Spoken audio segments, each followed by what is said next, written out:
और एक और चीज़ होती है इसके अंदर जिसको हम लोग बोलते हैं सेंट्रोमियर, सॉरी सेंट्रियोल्स, ठीक है। तो सेंट्रियोल जो है यहाँ पे प्रेजेंट है और आस्ते आस्ते ये वाला सेंट्रियोल नीचे की तरफ आई मीन अपोजिट एंड पे ट्रेवल करेगा, ठीक है, आधा ऊपर आधा नीचे की तरफ।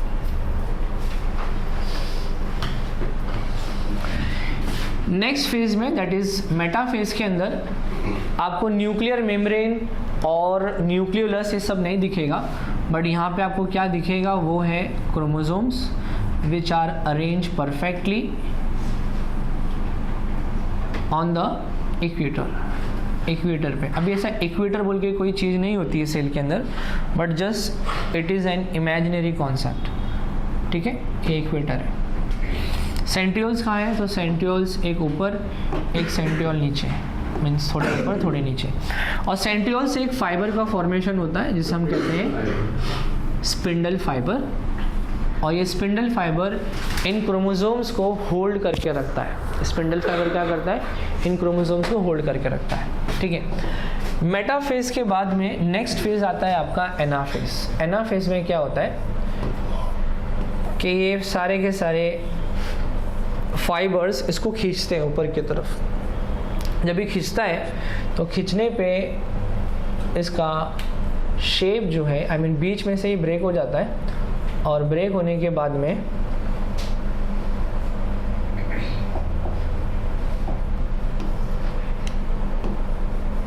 it will look somewhat like this,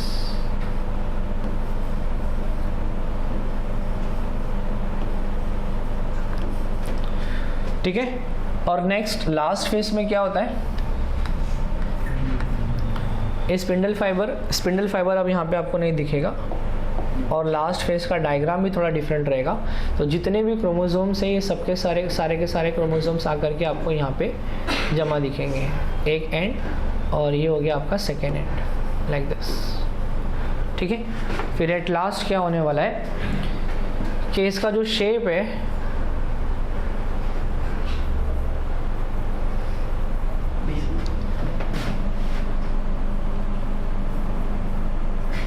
अच्छा ठीक है, वो इसके ऊपर ही मैं ड्रॉ कर देता हूँ। इसका जो शेप है यहाँ से अंदर की तरफ जाएगा, है ना, ऐसे ही कुछ स्ट्रक्चर है ना उसके अंदर, देखा रहेगा आपने। तो ये एट लास्ट कैसा हो जाएगा?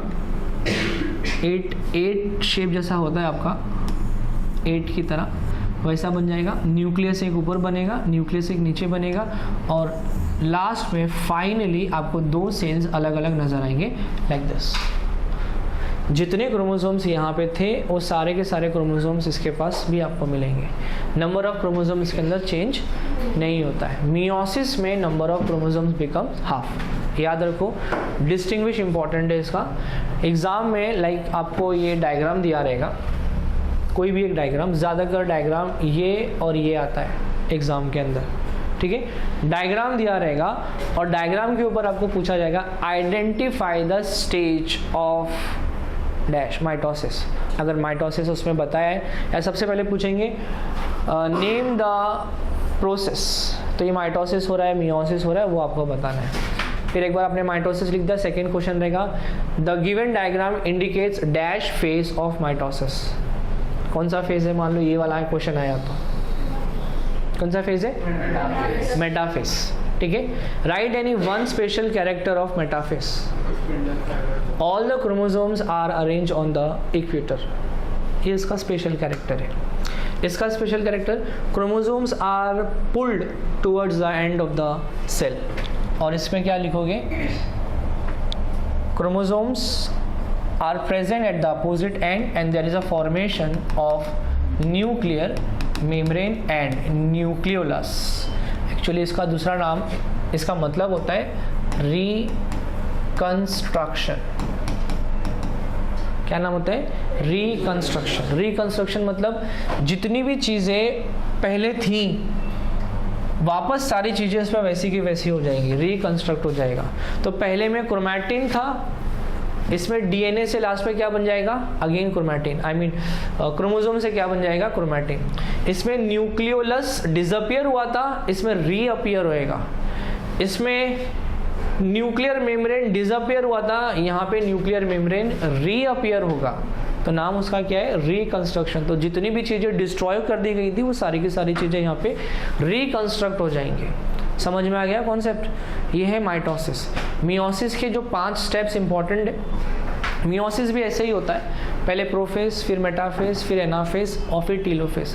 बट मियोसिस के अंदर एक चीज़ जो इम्पॉर्टेंट है वो है आपके मेटाफेज के अंदर कुछ इवेंट्स, प्रोफेज के अंदर और मेटाफेज के दोनों के बीच में एक इवेंट होता है। पढ़ा है आपने? क्या क्या है? फर्स्ट स्टेज कौन सा है? Leptotene, zygotene, pachytene, diplotene and diakinesis. Repeat करो मेरे पीछे। पहले वाला लेप्टोटीन, बोलिए, जाइगोटीन, पैचिटीन, डिप्लोटीन, डाइकाइनेसिस। आप बोलेंगे कहाँ दिया है? तो आपको टेक्स्ट बुक में इसका एक्सप्लेनेशन कुछ नहीं दिया है, बट है वो, दिखाता हूँ, रुको।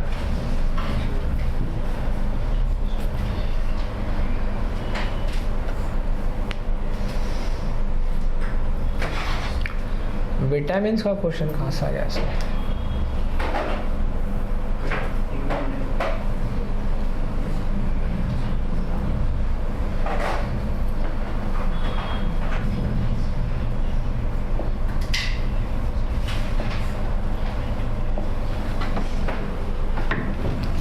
लिख देता हूँ 5 इंपॉर्टेंट स्टेज किसका? मियोसिस का। पहला स्टेज है लेप्टोटीन, नेक्स्ट है zygotene, then pachytene, then diplotene and then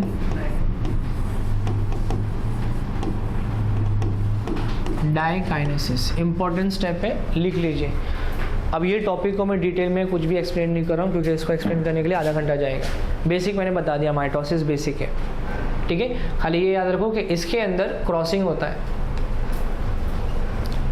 mother और फादर के क्रोमोसोम्स जब आपके बॉडी में आए तो वो टाइम पे इस प्रोसेस में क्रॉसिंग होता है, जिसकी वजह से हम दोनों से सिमिलर दिखते हैं। वी लुक सिमिलर टू आप both the parents, not only one parent, ठीक है। वाई? बिकॉज जेनेटिक कॉम्बिनेशन यहाँ पे हुआ है। और कौन से स्टेज पे हुआ है? पैचिटीन में हुआ है। समझ में आ गया? नोट कर लो और ये नाम याद कर लो हाथ के हाथ।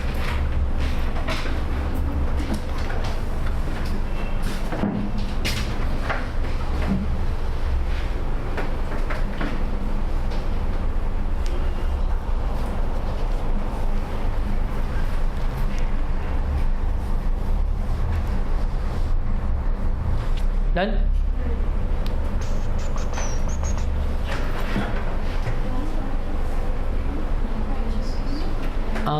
आई थिंक इस चैप्टर में आपको एक चार्ट दिया हुआ है।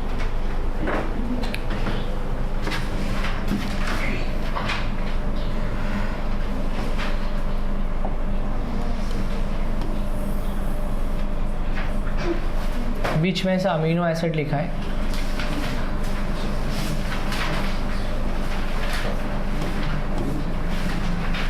ठीक है। और यहाँ पे अलग अलग नाम लिखना है, याद आ रहा है?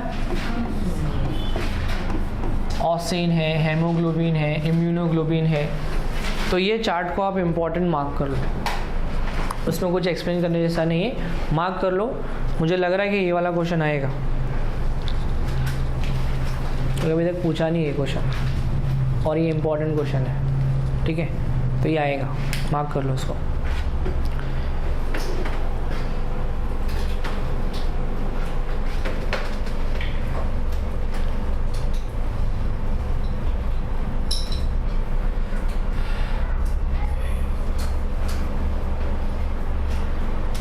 इसका फुल फॉर्म लिखना है, फुल फॉर्म के लिए आ सकता है क्वेश्चन, टेक्स्ट बुक में एज इट इज़ दिया हुआ है वो, तो वो आप वहीं से कर लेना। FAD, FMD, NAD, NADP ये बुक में दिया है, टेक्स्ट बुक में है। चलो before we start with the next chapter just मुझे दिखा दो, सारी चीज़ें हो गई इसकी।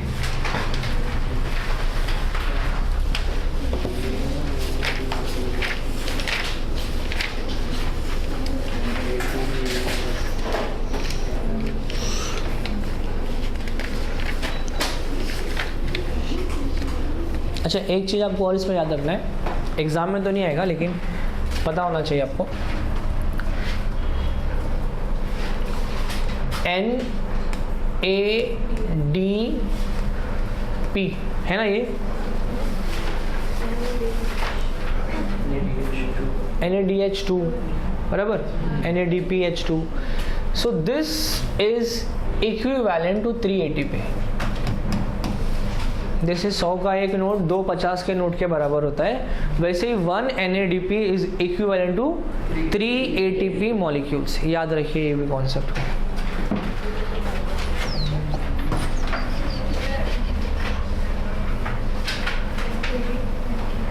डायग्राम तो है ही नहीं यहाँ पे।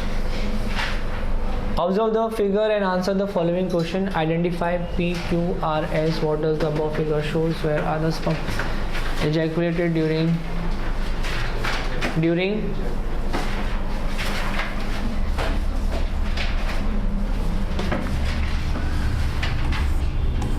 copulation?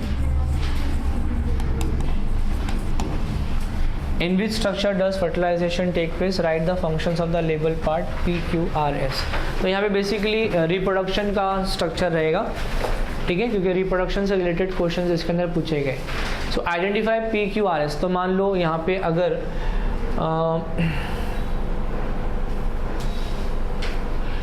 मेल का यहाँ पे दिया है तो फीमेल ही रहेगा ऊपर, पक्का है।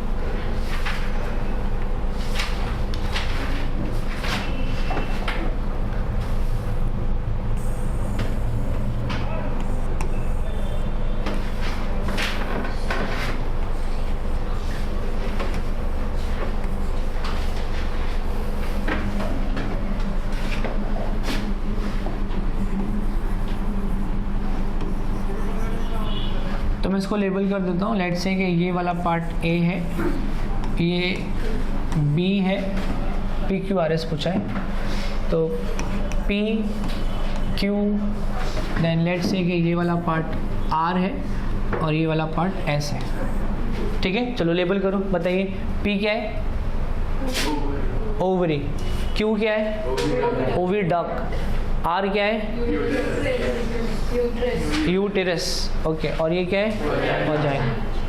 ठीक है, तो लेबलिंग सबको पता है। फंक्शंस बताओ, ये क्या करता है? Produces ovary, produces ovum. ठीक है, क्या प्रोड्यूस करेगा? ओवम। क्यू क्या करता है? क्यू का फंक्शन क्या है?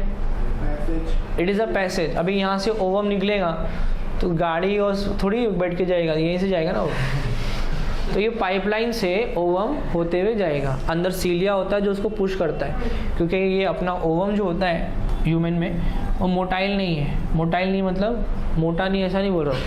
मोटाइल नहीं मतलब वो मूव नहीं कर सकता है, ठीक है, अपने आप से मूव नहीं, दिखता पहिए की तरह ही है लेकिन मूव नहीं कर सकता है।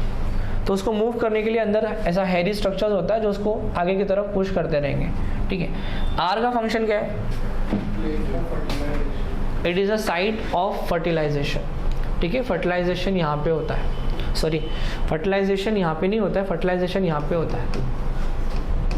ओविडक्ट में फर्टिलाइजेशन होता है, याद रखिए। ठीक है, एक बार फर्टिलाइजेशन हो गया तो बेबी का डेवलपमेंट यूटेरस के अंदर होता है। समझ में आ गया कॉन्सेप्ट? फर्टिलाइजेशन कहाँ होता है? ओविडक्ट में। याद रखो, फर्टिलाइजेशन कहाँ होता है? ओविडक्ट में होता है। अगर एक बार ओवम यहाँ से बाहर आ गया ना और उसके बाद में उसको स्पर्म मिला तो फर्टिलाइजेशन नहीं होएगा। समझ में आया? सर टाइम निकल गया, 4:30 का टाइम था, 4:45 हो गए, दोस्त नहीं आया तो नाराज़ हो जाते हैं ना। अब कहीं पे भी नहीं जाना है, प्लान कैंसिल, घर पे जाओ अपने अपने, अभी टाइम बहुत हो गया है। तो वैसे ही ये ओवम यहाँ पर है, वेट कर रहा है स्पर्म के लिए, स्पर्म नहीं आया, लेट हो गया, तो ये यहाँ पे आ गया। अब स्पर्म आया तो भैया तू जा, ठीक है, नेक्स्ट ट्राई। समझ में आया? तो ये हाँ याद रखो, ये हमेशा यहीं पर ही फर्टिलाइजेशन होता है, इसके अंदर फर्टिलाइजेशन नहीं होता है। तो इसमें क्या होता है? इसमें होता है इम्प्लांटेशन। क्या होता है? इम्प्लांटेशन होता है इसके अंदर, मतलब ये जाइगोट यहाँ से आकर के इसके अंदर इम्प्लांट हो जाएगा, ठीक है। In which structure does fertilization take place? So answer is oviduct. Write the functions of the label part P, Q, R, S, comma आएगा, तो वो फंक्शंस भी हमने उसके देख लिए, ठीक है। आगे बढ़ते हैं। Answer the questions given below with reference to the following diagram. What are the above related diagrams to? Label them properly. तो ये क्या रिलेट करते हैं diagrams? Just reproductive system in organism, ठीक है।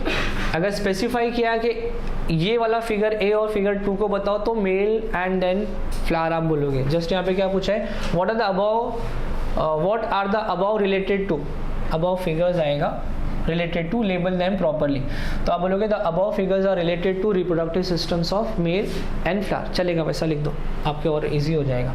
label the part A, B, C, D। तो A वाला बताओ क्या है? हाँ, अपेंडिक्स। तेरा अपेंडिक्स उधर है क्या? हाँ, मॉडिफाई किया है क्या ये? एपी भी नहीं है, एपिडिडाइमिस है वो, ठीक है, एपिडिडाइमिस। फिर बी किधर है? बी क्या है? एजैकुलेटरी, अच्छा सेमिनल। ये जो डग है ना यहाँ पे, इसको बोलेंगे एजैकुलेटरी डग, ऊपर सेमिनल वेसिकल, ठीक है। नेक्स्ट सी, कॉपर्स ग्लैंड, ओके। डी पोपट नहीं है, डी टेस्टिस। टेस्टिस का शेप कैसा है? ओवल। राउंड बनाया तो राउंड, ठीक है, सिंपल है, 0 मार्क्स, एक और 0 वहां पे मिलेगा, ठीक। तू हंस रहे क्या डरा रहे? चलता मिल चुका है इसको 0। हाँ, टेस्टिस का फंक्शन क्या होता है?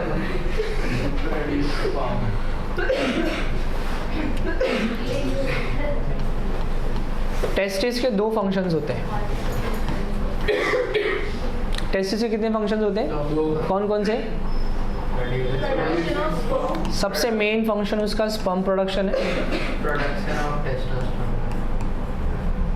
Production of testosterone. टेस्टोस्टेरोन क्या होता है? मेन हार्मोन के मेल हार्मोन? हाँ, मेल हार्मोन, ठीक है, उसके लिए मेन हार्मोन। अब ऑब्वियसली ये मेन हार्मोन ही है, अदरवाइज वो ऐसे हो जाएंगे ना। तो ये हार्मोन ही इम्पोर्टेंट है, जो अपने मेल को मेल रखता है, फीमेल को फीमेल रखता है। तो जिसके बॉडी में इसका प्रोडक्शन कम रहेगा, वो इधर का कम उधर का ज़्यादा रहेगा, ठीक है। तो ये बहुत इंपॉर्टेंट हार्मोन टेस्टोस्टेरोन, ठीक है। चलो यहाँ पे लेबलिंग बताओ। जे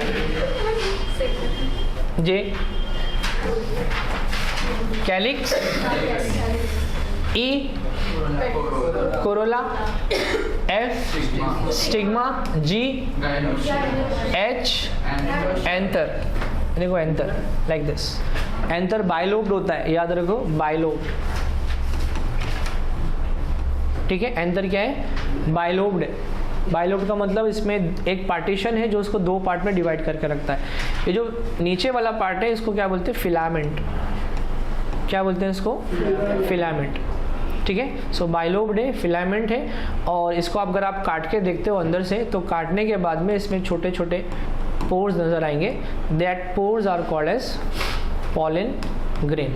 ये पॉलन ग्रेन वहाँ से निकलते हैं, यहाँ से निकलते हैं, और यहाँ से निकल के कहाँ पे जाते हैं? स्टिग्मा के पास। And this process is called as pollination. Pollution मत लिख देना, क्या बोलेंगे? पॉलिनेशन। और पॉलिनेशन कितने टाइप्स के होते हैं? 2 मेन टाइप के पॉलिनेशंस होते हैं। कौन से 2 टाइप है? Self pollination and cross pollination. Self pollination वो होता है कि मतलब फ्लावर अपने आप को ही फर्टिलाइज कर देगा, मतलब खुद ही का एंथर और खुद ही का ओवरी, ठीक है, सेम एक ही प्लांट में, जब एक ही फ्लावर में हो रहा है तो। क्रॉस फर्टिलाइजेशन मतलब एक प्लांट इधर है, दूसरा प्लांट यहाँ से मान लो 2 किलोमीटर दूर है और यहाँ से पॉलन ग्रेन उड़ के उसके पास जाएगा, तो ये क्या हो गया? Cross pollination. या बाजू बाजू में प्लांट हो सकता है, ठीक है, इसको क्या बोलेंगे? Cross pollination. पॉलिनेशन होने के लिए कुछ एजेंसीज का रिक्वायरमेंट होता है, and that agencies are, they can be birds, they can be pollen, honey bee, they can be any type of flies, butterflies or anything.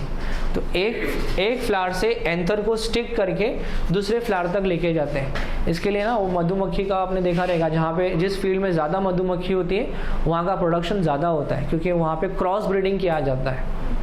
Understood? याद रखो ये टॉपिक को भी। नेक्स्ट,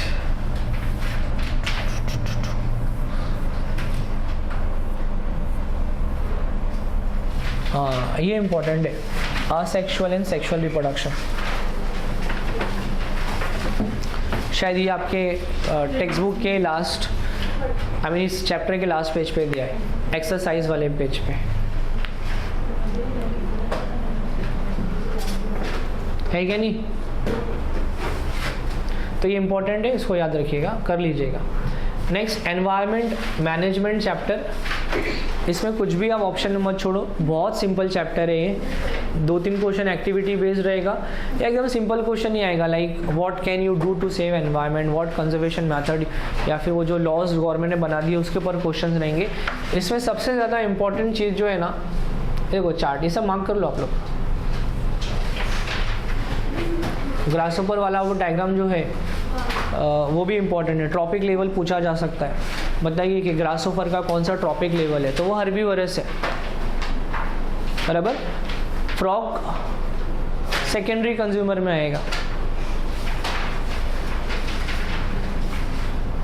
ठीक है, ये टेबल मार्क कर लो। उसके बाद नेक्स्ट पेज पे लेफ्ट हैंड साइड पे ये टेबल दिया है बुक के अंदर, इसको मार्क कर लो। और उसके बाद में राइट हैंड साइड में ये टेबल दिया हुआ है, करेक्ट, नीचे है ना, ये मार्क कर लो। फिर पेज टर्न करो, लेफ्ट हैंड साइड में नीचे दिया है, सबसे नीचे ये वाला टेबल, इसको मार्क कर लो, ठीक है। ये 3 चीज राइट हैंड साइड में दी है, बाकी ये 3 चीज आपको टेक्स्ट बुक के लास्ट पेज पे दी है, मार्क कर लो, इंपॉर्टेंट है, very very important. This symbols बहुत इंपॉर्टेंट एग्जाम में आएगा। नेक्स्ट चैप्टर पे आ जाओ, chapter number 5, towards green energy. Okay, before we start with chapter number 5 that is toward green energy, इस चैप्टर के जो गिव रीजंस है, गिव रीजंस इंपॉर्टेंट है। आई थिंक मैंने इसका वीडियो अपलोड किया है ऑलरेडी, इंपॉर्टेंट क्वेश्चंस का, एक बार वो वीडियोस आप गो थ्रू कर लेना। उसमें मैंने कोई डिस्कशन नहीं किया है, खाली बस क्वेश्चंस बताया क्या क्या इंपॉर्टेंट है करके, तो वो गो थ्रू कर लेना, ठीक है। Page number 45 is very very important. Page number 45 is very very important. Endangered species and all, इसके ऊपर क्वेश्चन पक्का एग्जाम में आएगा। और नीचे जो रेड डेटा बुक के बारे में इंफॉर्मेशन दिया है, यहाँ पे IUCN है, रेड डेटा बुक मिलेगा जिसके अंदर एंडेंजर्ड एनिमल्स के नाम हम डालते हैं, वो याद रखिएगा। एक पेज पीछे आ जाइए, इसके ऊपर हो सकता है पैसेज आ जाए, मालूम है ना कौन है ये? जादू?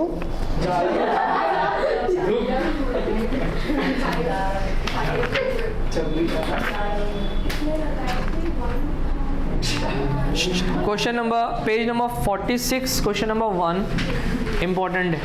अच्छा मुझे बताओ कि वो जो फर्स्ट पेज पे डायग्राम दिया है फूड चेन का, फर्स्ट पेज पे लेफ्ट हैंड साइड में दिया है ना, मिला?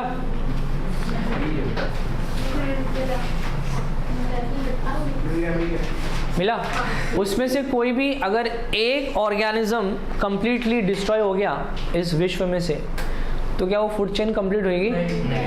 तो किसी भी एक ऑर्गेनिज्म का पॉपुलेशन कंप्लीटली बढ़ना स्टार्ट हो जाएगा एंड एनवायरनमेंट में डिसबैलेंस हो जाएगा, ठीक है। हम लोग नेशनल ज्योग्राफी चैनल देखते हैं, डिस्कवरी देखते हैं कि वो चीता भागते हुए आ रहे हैं और उसने एक हिरन के बच्चे को पकड़ लिया।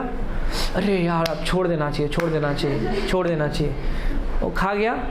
बहुत अफसोस करते, टीवी बंद करते और तवे के ऊपर चिकन फ्राई करते है क्या नहीं? यही कॉन्सेप्ट है ना, द फिटेस्ट सर्वाइव, आपका जो डार्विन थ्योरी है, थ्योरी वहीं से रिलेटेड है। ठीक है, तो जो आज के टाइम पे अपने आप को पावरफुल मान के सिचुएशन को डील करेगा वही जिंदा रहेगा और कोई जिंदा नहीं रहेगा। अब मान लो लायन, टाइगर, ये चीता वीता ये सब नहीं है ही नहीं इस दुनिया में, तो क्या होएगा?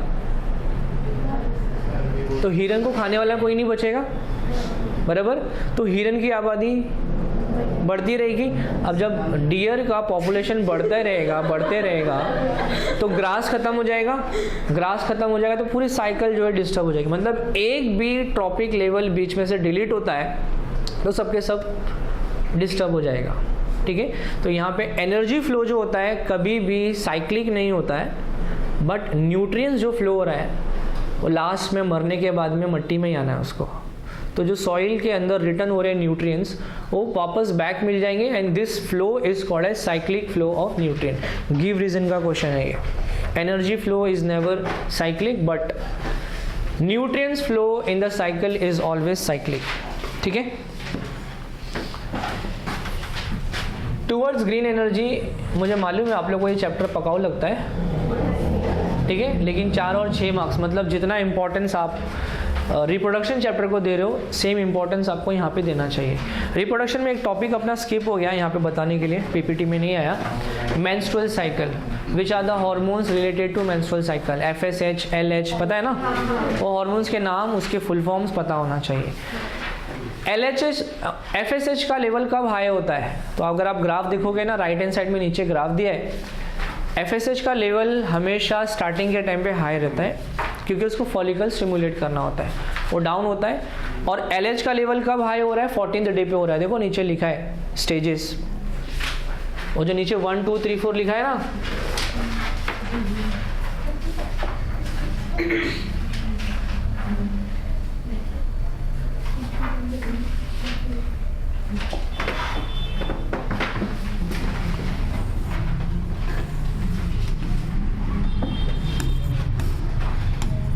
ये y एक्सिस है और ये x एक्सिस है।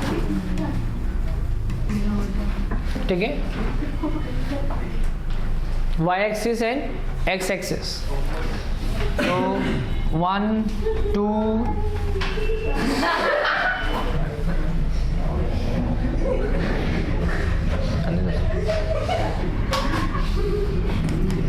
ऐसा करते करते 14th डे आता है और लास्ट में 28। मेंस्ट्रुअल साइकिल कितने दिन के लिए होता है?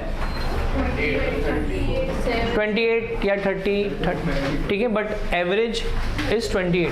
ठीक है, LH का लेवल 14th डे पे हाई होता है, उसके बाद डाउन होता है। 14th डे, ये देखो ना मार्क किया मैंने, 14th डे पे उसका लेवल हाई होता है और उसके बाद में ड्रॉप डाउन हो जाता है। और 14th डे पे एक बहुत ही इंपॉर्टेंट इवेंट होता है। क्या होता है 14th डे पे?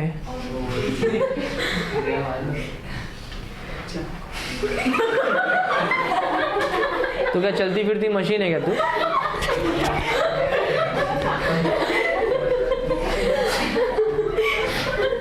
फोर्टीन्थ डे पे क्या होता है?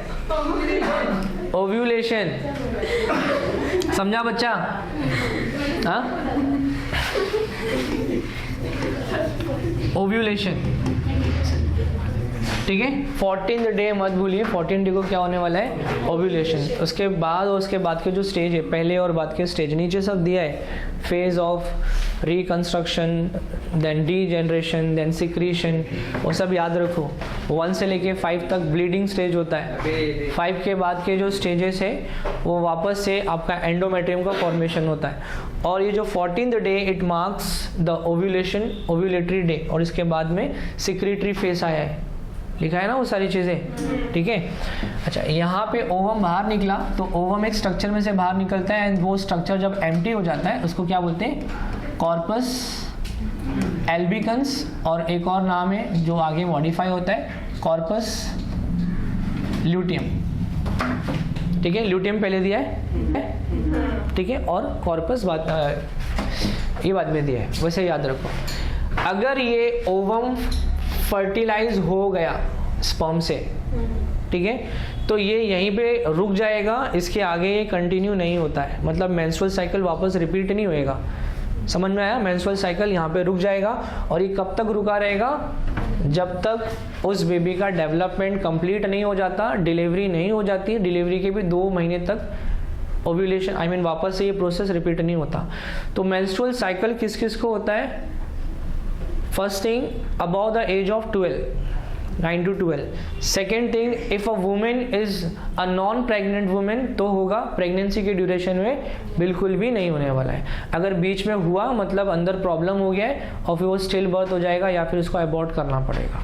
ठीक है, और एंडोमेट्रियम जो होता है, जैसे कि हमने डायग्राम ड्रॉ करके ही बताया था मेरे को आपको कि ये जो एंडोमेट्रियम है, ठीक है, जब ब्लीडिंग होता है तो इसका साइज थिन हो जाता है, और जब ये वापस 14th डे के बाद ये थिन होना स्टार्ट होता है, और यहाँ से इसका लेवल जो है आस्ते आस्ते थिक होता है, और यहाँ पे आस्ते आस्ते थिन होता है। थिन हो रहा है मतलब यहाँ से ब्लीडिंग होने वाला है, इसके बाद ये कंटिन्यू है यहाँ पे, तो यहाँ से ब्लड जो है बाहर निकलता है। अंडरस्टूड? समझ में आ गया? ठीक, तो इससे रिलेटेड एक पैराग्राफ दिया है टेक्स्ट बुक में लास्ट पेज पे of this chapter, fill in the blanks के फॉर्म में दिया है, देखो।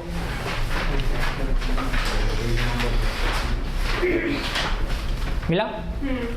इंपॉर्टेंट है, मार्क कर लो। ट्विंस टॉपिक इंपॉर्टेंट है, आईवीएफ टॉपिक इंपॉर्टेंट है, सरोगेसी याद करके जाना है। और एक टॉपिक और इसमें नहीं आया, जहाँ पे स्ट्रक्चर ऑफ फ्लावर था ना, उसके राइट हैंड साइड में देखो एक डायग्राम है, प्लांट्स के 3 फर्टिलाइजर वो दिया है, मिला? जस्ट पॉलिनेशन का टॉपिक के ऊपर, बराबर ना? आता है सबको? पता है ना? इम्पोर्टेंट है, मार्क कर लो। वही वाला, हाँ, डबल फर्टिलाइजेशन वाला। ठीक है, so done with this chapter now.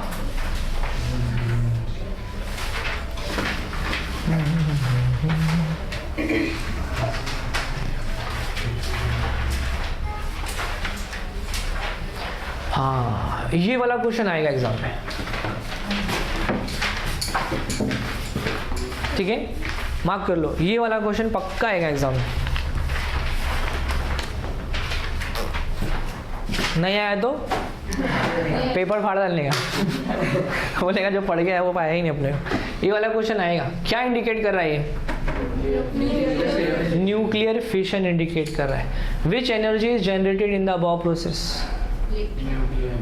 Nuclear energy. Which process is the above reaction based on? Nuclear fission.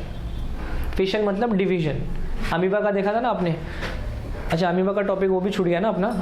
उसमें डायग्राम दिया रहेगा और डायग्राम को आइडेंटिफाई करने के लिए आएगा। एट द मोस्ट आपको हाइड्रा का डायग्राम बनाने के लिए आ सकता है, ठीक है। और म्यूकर वाला टॉपिक याद रखिए, म्यूकर स्पोर फॉर्मेशन, उसका डायग्राम याद रखिए। और लीफ में कौन सा लीफ होता है वो जिससे प्रोपोगेशन होता है? Bryophyllum. By leaf. By roots का एग्जांपल क्या है? Sweet potato. और बाय स्टेम का एग्जांपल क्या है? पोटैटो। ठीक है, तो ये आप लोग क्वेश्चन मार्क कर लो। उसके अंदर एक क्वेश्चन लिख लो फटाफट चाहिए तो। Which process is the above reaction based on?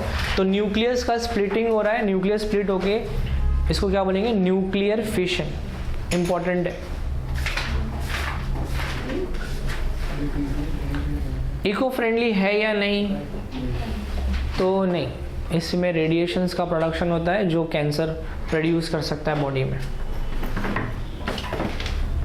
Mark कर ले भाई, पढ़ ले। कभी कभी तू खुद किसी को बता दिया करके ये पढ़ा हूँ मैंने, खाली कॉपी करता है बस दूसरे का। लिख रहे हो क्या?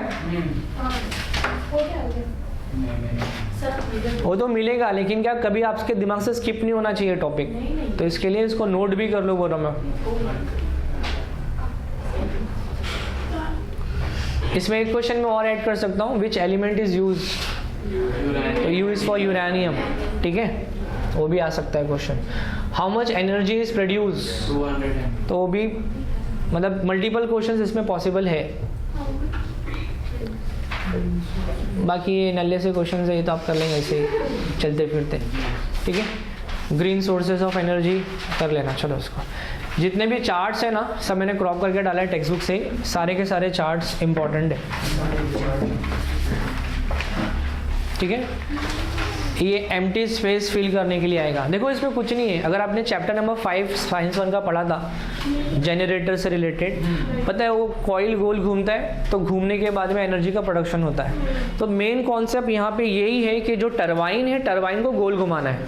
आप मैकेनिकली भी घुमा सकते हो तो एनर्जी का प्रोडक्शन हो जाएगा, या पानी को उसके ऊपर फेंक के रोटेट कर सकते हो टरबाइन को, हाइड्रोइलेक्ट्रिक पावर स्टेशन में वही किया जाता है। या तेज़ हवा चल रही है तो टरबाइन गोल घूमेगा तो वापस एनर्जी का प्रोडक्शन होएगा।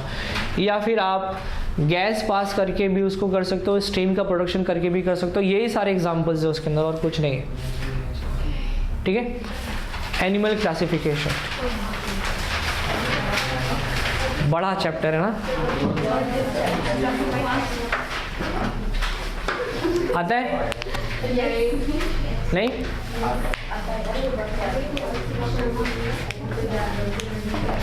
6 मार्क्स का चैप्टर है, ठीक है। ठीक है, कुछ चीज़ें बता देता हूँ क्या क्या करना है। ये चार्ट देख लो, ऐसा लगता है क्या कीड़े मकोड़े बने हुए इसके ऊपर, इम्पॉर्टेंट है, ठीक है। और जस्ट एक पेज आगे टर्न करोगे तो लेफ्ट हैंड साइड में कॉलर का सेल का डायग्राम दिया रहेगा। देखो 1-2 पेज आगे करो, लेफ्ट हैंड साइड में मिलेगा, और आगे करो, हाँ मिला, कॉलर सेल्स, ये वाला, इसका डायग्राम प्रैक्टिस करना है।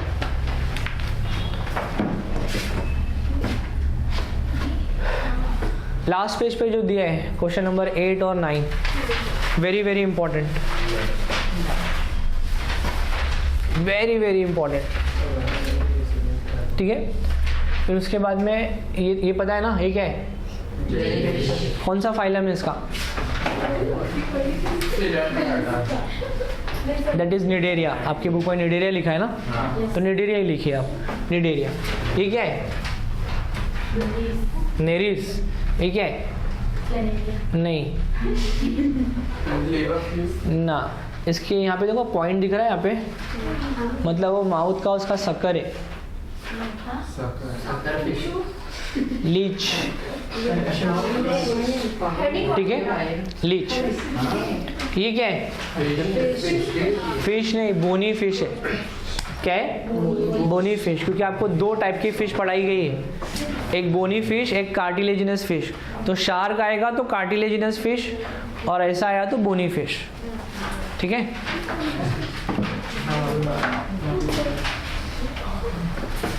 डायग्राम दिया रहेगा, डायग्राम के बेसिस पे आपको आइडेंटिफाई करना है क्या है, फाइलम कौन सा है, सब फाइलम क्या है, वगैरह वगैरह। तो वो क्या है, हाइड्रा। कौन से फाइलम में आएगा, निडेरिया। ये क्या है, स्टारफिश, कौन से फाइलम में आएगा, एकिनोडर्मेटा। ये क्या है, प्लेनेरिया, प्लेटीहेलमिन्थिस, प्लेनेरिया प्लेटीहेलमिन्थिस। ये क्या है, एस्कैरिस, एस्कहेलमिन्थिस, एस्कैरिस एस्कहेलमिन्थिस, प्लेनेरिया। ये कौन सा फिश है, शार्क फिश, ठीक है। लेकिन बोनी है कि कार्टिलेजिनस है, कार्टिलेजिनस है। देखो आड़ी टेढ़ी दुम दिखेगी ना तो कार्टिलेजिनस है। देखो इसकी दुम देखो, दोनों इक्वल है, तो ये बोनी फिश है, ठीक है। ये क्या है, फ्रॉग, कौन से फाइलम में आता है, कॉर्डेटा। फाइलम पूछा मैंने, ठीक है। क्लास कौन सा है, सुपर क्लास कौन सा है, सुपर क्लास टेट्रापोडा,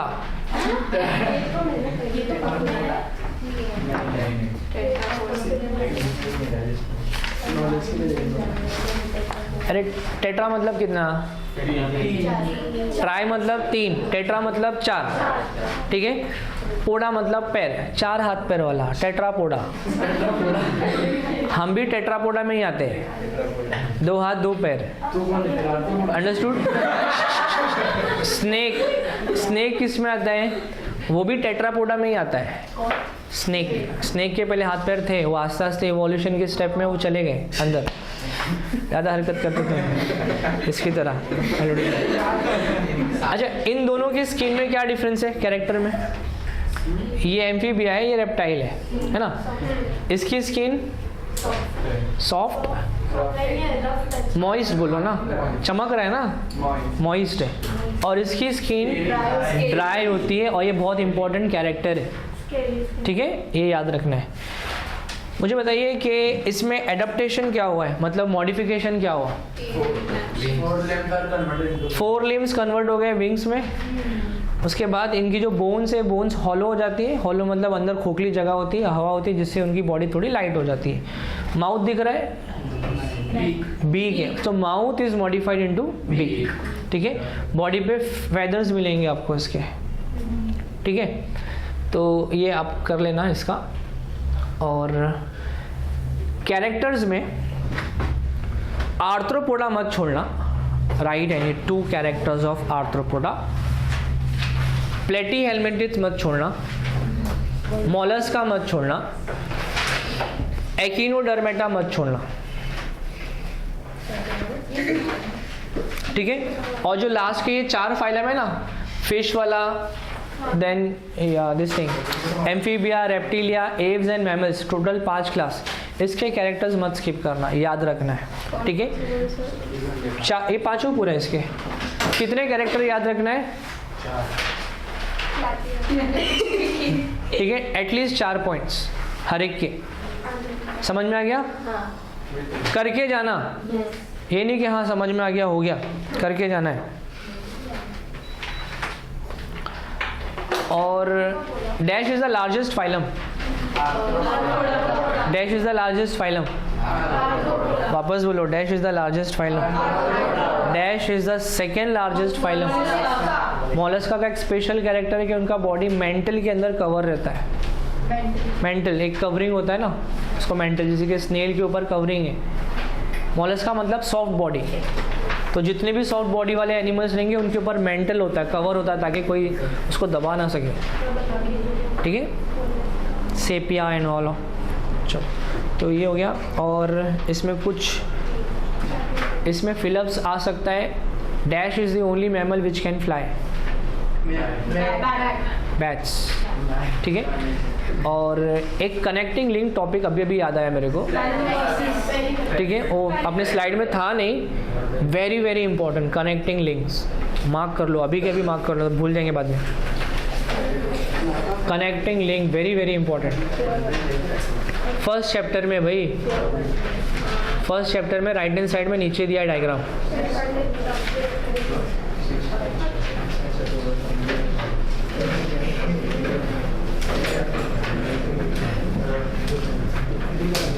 एक टर्म के अक्रॉस आप आए रहेंगे, the term is poikilothermic and homeothermic, है ना?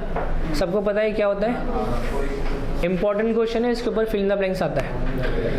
Among the following dash is होम्योथर्म, या वार्म ब्लडेड भी आ सकता है। तो उसमें 3 एग्जाम्पल्स ऐसे रहेंगे जो कोल्ड ब्लडेड रहेंगे, और एक वार्म ब्लडेड का एग्जाम्पल रहेगा। 101% अगर वो क्वेश्चन उसमें से डालना चाहे तो ये वाला क्वेश्चन पॉसिबल है फिलअप्स के लिए, ठीक है, ये इम्पॉर्टेंट है। और अच्छा, ये पहले देना था तो लास्ट में दिया। कौन सा फाइलम है ये? पोरीफेरा। ये ऊपर के ओपनिंग को क्या बोलते हैं? ऑस्क्यूलम। और जो छोटे छोटे पोर्स है उसको क्या बोलते हैं? Ostia. Name the animal seen in the figure. ठीक है, which phylum does the animal belongs to? दे दिया आपने answer. Name the 2 pores found, तो एक ये वाला पोर है और एक ये छोटे छोटे पोर्स है। इंपॉर्टेंट क्वेश्चन है। Observe the figure given below and answer the questions. ये लीवर फ्लूक है ना, कौन से फाइलम में आता है? लीवर फ्लूक कहाँ रहता है? लीवर में रहता है। जब तो लीवर फ्लूक नाम है। अपने लीवर में रहता है क्या? बकरी के लीवर में रहता है। भैंस और भेड़ जो होती है उनके लीवर के अंदर आपको ज़्यादा मिलेगा। स्पेशली शिप के बॉडी में आपको, शिप के लीवर में ये मिलता है। लेबलिंग कर लोगे ना इसका। अच्छा, एक क्वेश्चन और याद आया मेरे को, that is related to regeneration. ऐसे कौन से एनिमल्स हैं जिनके बॉडी में रीजनरेशन होता है? और अगर फाइलम के बारे में पूछा जाए तो,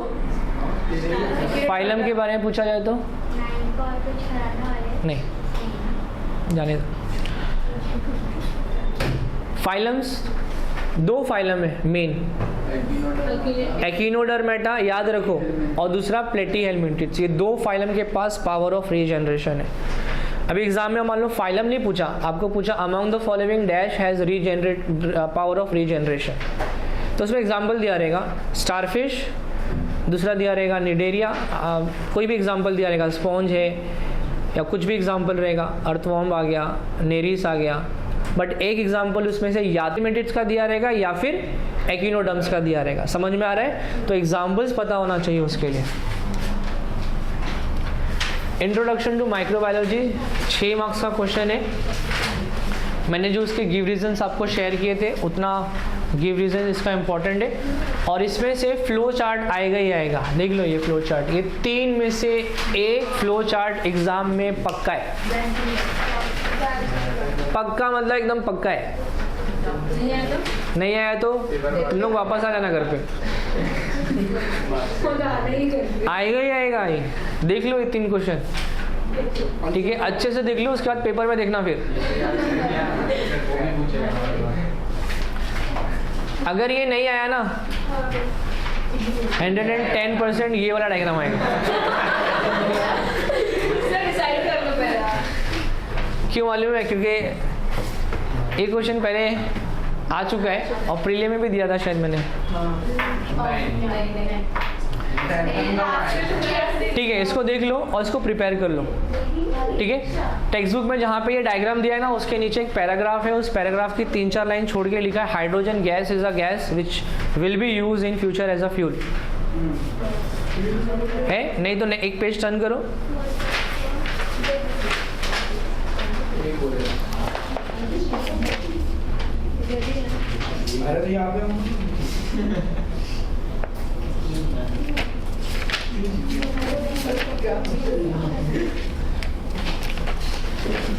ठीक है, कहीं तो लिखा है वो, अभी टाइम वेस्ट नहीं कर रहा हूँ मैं।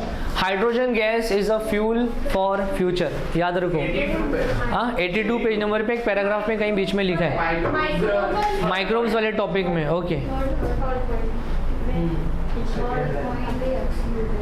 ठीक है, उसके नीचे जो डंपिंग वाला डायग्राम है ना, माइक्रोबियल लैंडफिल वाला, वेरी वेरी इंपॉर्टेंट, स्केच करने के लिए आ सकता है। Draw the diagram and label the part के लिए आ सकता है वो। ठीक है, गिव रीजन बहुत ही इंपॉर्टेंट है इस चैप्टर के। अभी चलिए टेक्स्ट बुक दे दो बस मुझे।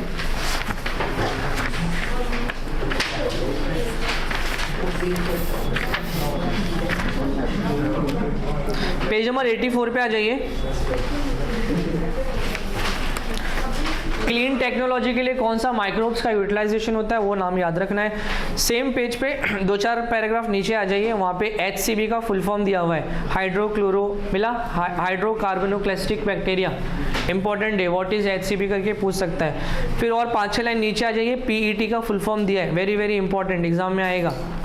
PET का फुल फॉर्म क्या है? पेज नंबर 84 पे जो मेसो कॉलम दिया है, very very important meso column, page number 84 वाला। और इस चैप्टर के गिव रीजन अच्छे से प्रिपेयर करना है।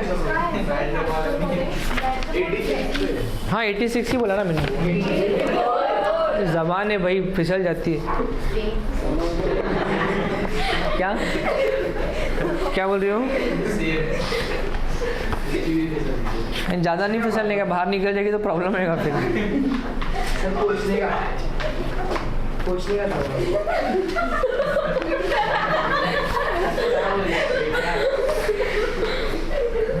इसके ऐसे ही आड़े तड़े जोक रहते हैं।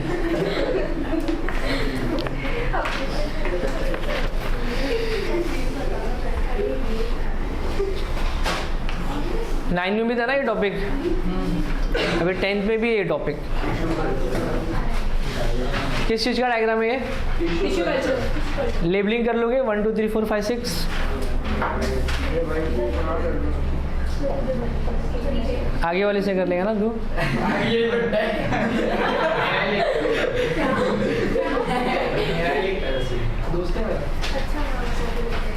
कितने पॉइंट से? 1 2 3 4 5 6 7 8, 4 खाली याद रखना है। एट द मोस्ट ये क्वेश्चन 2 मार्क्स के लिए आ सकता है, तो 2 मार्क्स के लिए 4 डब्बे रहेंगे।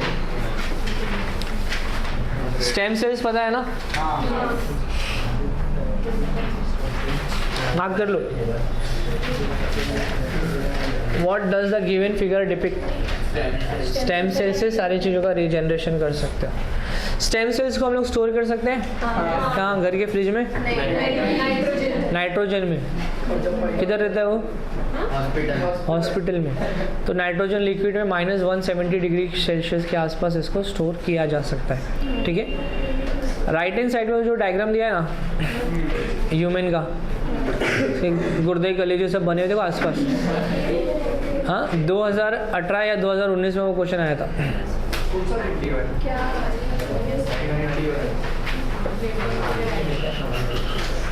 Role of biotechnology in human health. नहीं मिलेगा, है ही नहीं वो पैराग्राफ को रीड करके बनाया मैंने वो। ठीक है, तो इसमें एक एक पॉइंट फिल कर लोगे। बायोटेक्नोलॉजी किस तरीके से हेल्पफुल है। जीएम क्रॉप्स मिला topic, genetically modified crops, then health के लिए यूज़ किया गया है, वैक्सीनेशन वगैरह प्रोडक्शन के लिए यूज़ किया गया है। मार्क कर लो इसको। ठीक है। हाँ ओरल वैक्सीनेशन के लिए ना ये बराबर। लेफ्ट हैंड साइड में ऊपर दिया है ना। वैक्सीन 3 टाइप के होते हैं। एक तो जो बचपन में आपने मुंह खोल के सीधा 2 बूंद डाले थे, याद है? पोलियो, उसको बोलते हैं ओरली। क्या है? ओरली आपके माउथ के अंदर बॉडी से, माउथ के थ्रू बॉडी में एंटर किया गया। ठीक है। और ये एक दूसरा होता है इंट्यूक्यूमेंट्री। इंट्यूक्यूमेंट्री का मतलब होता है इंजेक्शन। इंजेक्शन के थ्रू आपके स्किन के अंदर उसको इंजेक्ट किया जाएगा, उसको क्या बोलेंगे? इंट्यूक्यूमेंट्री। ये एडिबल फॉर्म में, मतलब इसको मॉडिफाई किया गया वैक्सीन को और एडिबल चीज़ में डाल के फिर वो आपको खिलाया जाएगा जो आपको इम्यून सिस्टम प्रोवाइड करेगा बॉडी के अंदर। ठीक है। इंटरफेरॉन टॉपिक यहीं पे दिया हुआ है उसी पेज पे। Interferon very very important, mark कर लो। चलिए 2 एग्जाम्पल बताइए फ्रेश फिश के। Any 2 example of fresh fish. Fresh fish मालूम है ना? फ्रेश वाटर फिश जो साफ पानी में मिलता है।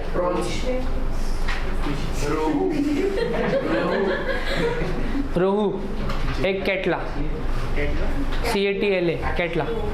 ठीक है, लिख लो। नहीं है ऐसी बना लो ना एक्टिविटी फटाक से।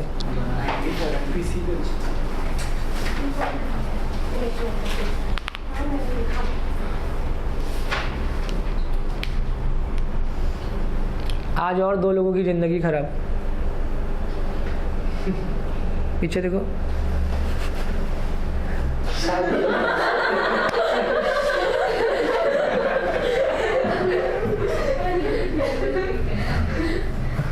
इतना सीरियस हो जाता ना अपने।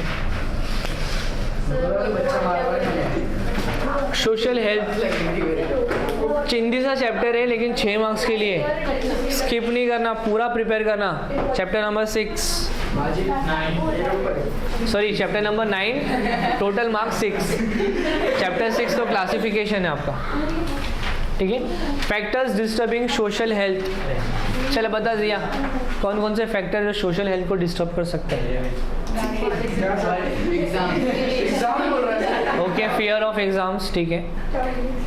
नेबर्स, नसीब, लड़का है लड़की है? नशा। ओके, एडिक्शन बोलना यार, मेरे को हिंदी समझ में नहीं आती है। एडिक्शन, एडिक्शन का मतलब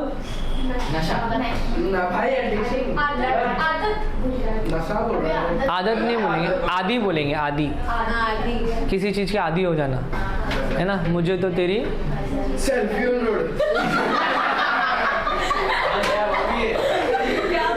लत लग गई, मालूम है ना? हाँ, तो कॉफ़ी का भी हो सकता है, टी का भी हो सकता है, चरस, गांजा, मांजा, हीरोइन फिरोइन वो सब का भी हो सकता है, ठीक है। वाइटनर का भी हो सकता है, ठीक है। कीटोन यूटोन सब पता नहीं क्या है, जिसकी मुंडी नहीं उठी समझ जाओगे। नहीं, छोड़ दिया उसने अभी सब। मैं तेरे को कैसा तेरे बारे में बात कर रहा हूँ। ओके, यहाँ पे जेंडर इनइक्वालिटीज़ भी आ सकती है, फिर एजुकेशन सिस्टम भी आ सकता है, ठीक है। ये सारी चीज़ें आप यहाँ पे लिख सकते हो। इट्स फ्री, आप फ्री हो बोलने के लिए इसमें। Observe the following figure and answer the questions given below. तो ये क्या किस चीज़ को इंडिकेट करता है? एडिक्शन को नहीं बता रहे हैं, नो एडिक्शन बता रहे हैं। इसमें मार्क दिया है ना, तो स्टॉप एडिक्शन या नो स्मोकिंग ऐसा आप लिखोगे। आप खाली एडिक्शन मतलब एडिक्शन करो आप ऐसा बता रहे हो, वो नहीं है। नो एडिक्शन, ठीक है, या stop addiction, avoid addiction. Next, what does the given figure depict? समझ गया वो तो आपको। Name the harmful substances present in cigarette. बस हो गया अभी, वो हो गया। एक बार में जो खत्म होता है उसको उतना स्ट्रेच करा मत कर, टूट के तेरे को लगेगा वो, ठीक है। मैं जो बोल रहा हूँ वो बता अभी मेरे को। What are the harmful substances present in cigarette? Nicotine, उसी में क्या रहता है वो पूछ रहा हूँ।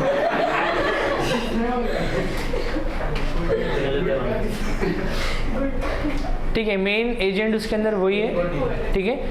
और इसमें जो स्मोक प्रोड्यूस होता है that is carbon monoxide, which is very very dangerous to your health. Carbon monoxide बहुत ही डेंजरस है हेल्थ को, ठीक है, याद रखो ये पॉइंट। कितना टाइम्स डेंजर है? तो मोर देन 20 टाइम्स। जैसे कि CO2 आपकी बॉडी में आया, ठीक है, तो CO2 तो डेंजर है बॉडी के लिए, अदरवाइज रेस्पिरेशन कैसे कर पाओगे। बट उससे बहुत ज़्यादा डेंजरस कार्बन मोनोऑक्साइड है, ठीक है। अगर ऑक्सीजन और कार्बन मोनोऑक्साइड दोनों भी साथ में अंदर जाते हैं ना, तो आपका हेमोग्लोबिन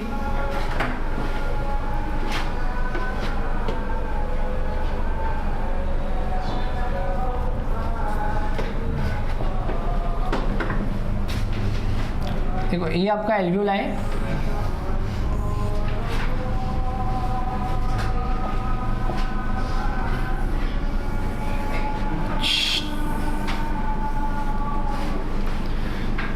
इसमें होता है RBC, है ना, और RBC के अंदर क्या होता है? HB। ये सब RBC है, और RBC के अंदर हेमोग्लोबिन होता है।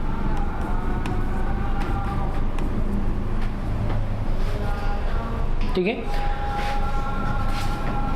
यहाँ पे ऑक्सीजन भी है और कार्बन मोनोऑक्साइड भी है, दोनों भी है, दोनों भी प्रेजेंट है। अब नॉर्मली ऑक्सीजन को जाना चाहिए इसके साथ, और ये सब जगह पे इसको भेजेगा, सेंड करेगा। लेकिन अगर ये चीज़ प्रेजेंट है तो ये इसके साथ में कभी भी बाइंड नहीं करता है डायरेक्टली, ये नहीं बाइंड करता है, ठीक है। डायरेक्टली कार्बन मोनोऑक्साइड आकर के यहाँ पे बाइंड करेगा, और जितने भी हेमोग्लोबिन है सबके साथ में ये बाइंड करेगा, और ये आपके बॉडी में बहुत डेंजरस होता है, इसका कुछ यूज़ नहीं है।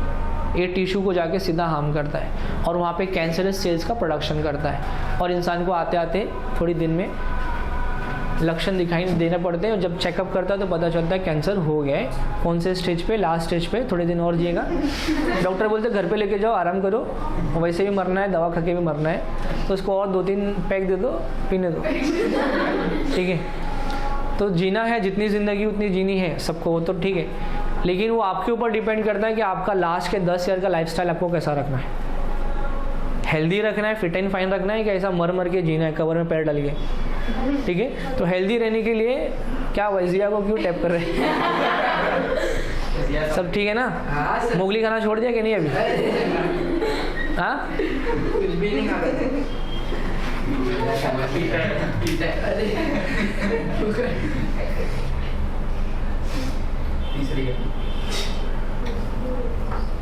complete the following chart. Reasons for addictions of children to cigarette, drugs, alcohol at the early stage. Lack of attention from parents, एक ये हो सकता है, ओके, पीयर प्रेशर है मतलब आप बड़े लोग के साथ में उठते बैठते हो, जो लोग मतलब हमेशा अपने पॉकेट में सिगरेट, उन लोग का लाइफस्टाइल होता है ना, मतलब सब खड़े रह के एकदम ऐसा जलाने, वो भी अलग रहता है उन लोग के पास, वो नहीं रहता है, ये रहता है। तो वो देखम दाकी में वो भी आपका हो सकता है। और बताइए और क्या फैक्टर्स हो सकते हैं जो आप ड्रग्स को हाथ लगाने की कोशिश करेंगे? आइटम छोड़ के चली गई तो हाँ क्या राशिद? कुछ नहीं ना। हाँ, और स्ट्रेस, उसको स्ट्रेस नहीं है मतलब है अभी उसके पास tension. Symbol of high standard living. हाँ, वही symbol of high standard living वो हो गया। तो 2-4 पॉइंट मैंने बता दिए, उसमें से आप 3 पॉइंट्स या एग्जाम में 4 भी आ सकता है, कर लेना। एक कौन है बुढ़िया? बुढ़िया को क्या कर रही है? Whether the incident shown in the following picture is rational और irrational, express your own opinion. आपके खुद के ओपिनियन को एक्सप्रेस करना है। इसका मतलब क्या हुआ? आप यस मतलब सही है तो सही को एक्सप्लेन करना है, गलत है तो गलत को एक्सप्लेन करना है। तो इट्स अप टू यू, आप जो लिखेंगे उस पर आपको मार्क्स मिलने वाला है। ठीक है, तो हो सकता है कि ये तो एकदम अच्छे घर की दिख रही है और ये फटा पुराना कपड़ा पहना है, मतलब ये इसकी फैमिली से बिलोंग नहीं करता है, पहली बात। अंडरस्टूड? तो ये मोहल्ले में चलने वाला फिरने वाला कोई बंदा है जो शायद दारू पी के बैठ गया और उसको वहाँ से हटा रही है। शायद उसको डर हो गई टीबी फैला सके, टाइफाइड फैला सके, लेप्रोसी है, तो इनक्यूरेबल डिसीजेस को ही फैला सकता है। इसके लिए वो बोले कि यहाँ से उठ के किधर और जा, मतलब वहाँ पे आके फैला। बराबर?